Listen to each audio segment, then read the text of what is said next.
Buenas noches para todos. Bueno, hoy vamos a hablar de las palas de carga o de empuje para obras lineales. Bueno, este tipo de máquinas o palas cargadoras son utilizadas en la construcción de obras como carreteras, autopistas y túneles, entre otro tipo de obras, por supuesto. Los rendimientos de estas máquinas dependen de varios factores. Entre ellos encontramos, por supuesto, la clase de material que transportan, la profundidad de corte de la que tienen que extraer el material, porque algunas de ellas también funcionan como excavadoras, el ángulo de giro, es decir, la zona o el ángulo sobre el que tienen que girar para dirigir el material que están transportando, la habilidad, por supuesto, del operador, y depende también del mantenimiento que se le haga al equipo. Digamos que este mantenimiento sí depende de la referencia que tenga cada máquina. Cada una tiene su ficha técnica de acuerdo a la marca que se esté manejando.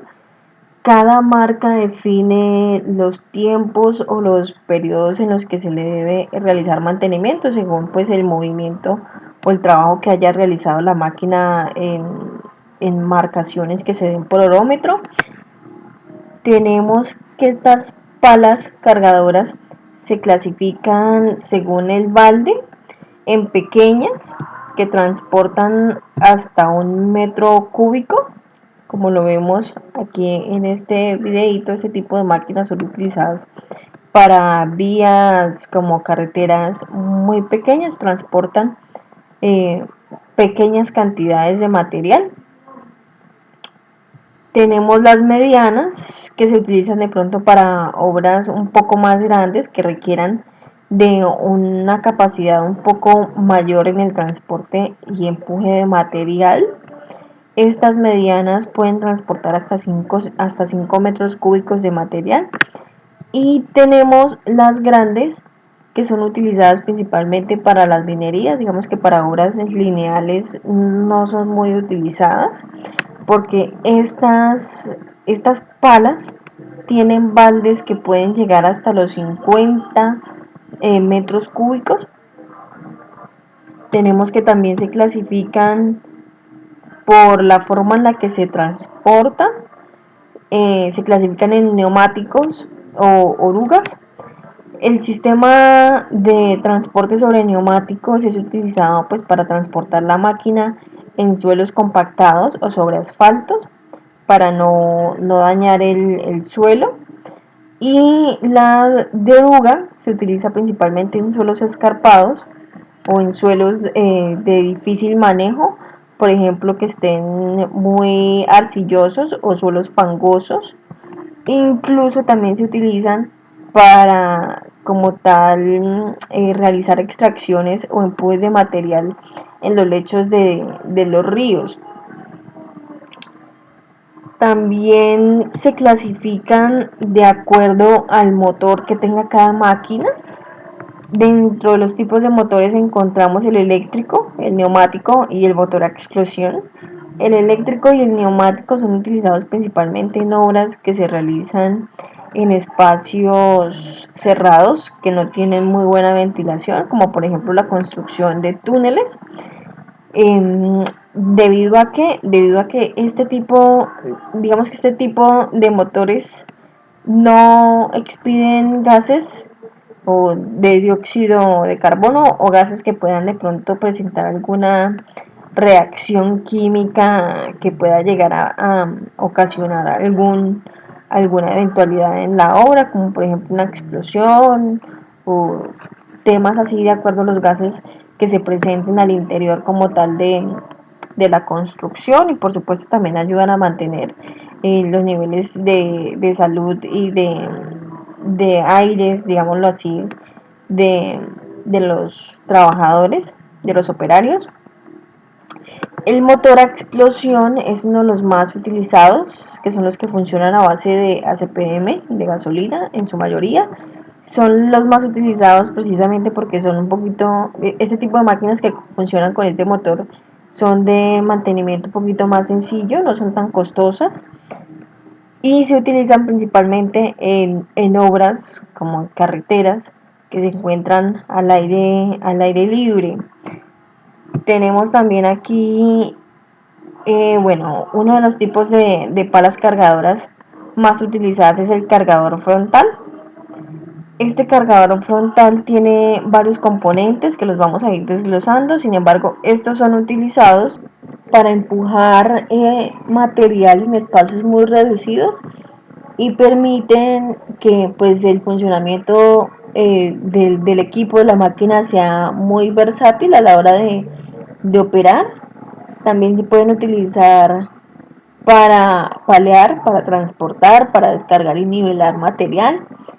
Sustituyen los dispositivos de trabajo correspondientes. También se pueden utilizar para excavar, para levantar, para cargar y descargar tuberías en madera o tuberías en acero o tuberías en PVC, de acuerdo pues al tipo de obra que se esté realizando. Por ejemplo, cuando se realizan instalaciones de eh, temas de alcantarillados,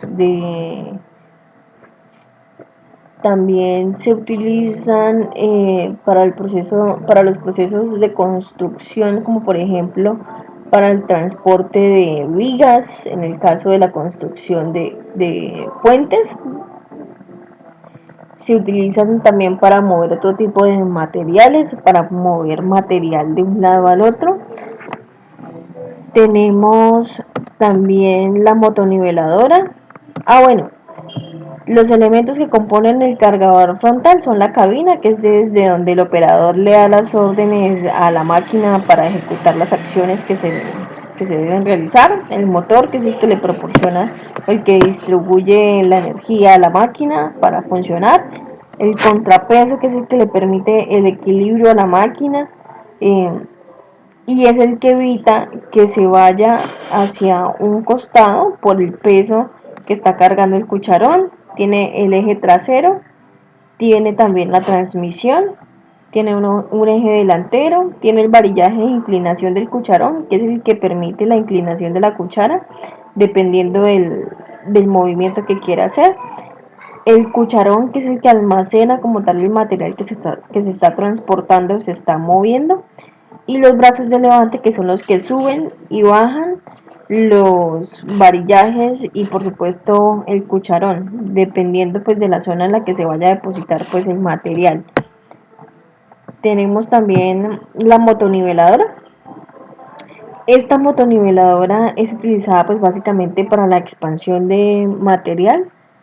Se utiliza principalmente en vías para expandir gravas, para expandir suelos antes de la compactación. Se manejan, o bueno, tiene diferentes componentes. Tiene el contrapeso, que pues prácticamente le da la misma funcionalidad como al cargador frontal, perdón. Es decir, que le proporciona pues equilibrio a la máquina. Tiene los cilindros, la cabina del operador, el motor, tiene el ripper que le permite pues otros tipos de funcionalidades. Tiene el tándem, la lámina o la hoja, que es la encargada de distribuir como tal el material, y tiene un eje delantero. Y encontramos también el bulldozer, que este bulldozer es utilizado principalmente para el movimiento de tierras. Esta máquina es conocida también como explanadora o topadora. En su parte trasera presenta o tiene un ripper que permite ejecutar otras tareas y le ofrece una mayor versatilidad. El funcionamiento del bulldozer es muy sencillo. Por ejemplo, para la excavación, la máquina clava de forma vertical, perdón, su hoja para empujar y arrastrar la tierra que se ha excavado después de una fase como tal de retorno. Este tipo de maquinaria es utilizada pues básicamente para el arrastre o el empuje de material. Tiene algunos elementos como el tanque hidráulico, tiene el tanque de combustible, que es donde se almacena el combustible de la máquina. Tiene el compartimento del operador, que pues es la cabina desde donde se le dan las órdenes a la máquina, desde donde se maneja la máquina, el parabrisas delantero, el tubo de escape para la expulsión de los gases que va generando pues el combustible como tal. Tiene el prefiltro, el cilindro hidráulico, que es el que le permite el movimiento a la hoja topadora. La hoja topadora pues básicamente es la que arrastra el material, la que contiene y arrastra el material. Tiene el tren de rodamiento, que es el que va realizando como tal el movimiento o el transporte de la máquina de un lugar a otro. Principalmente se utiliza con oruga, el compartimento del motor, los cilindros hidráulicos y el ripper. Eso es todo, muchas gracias.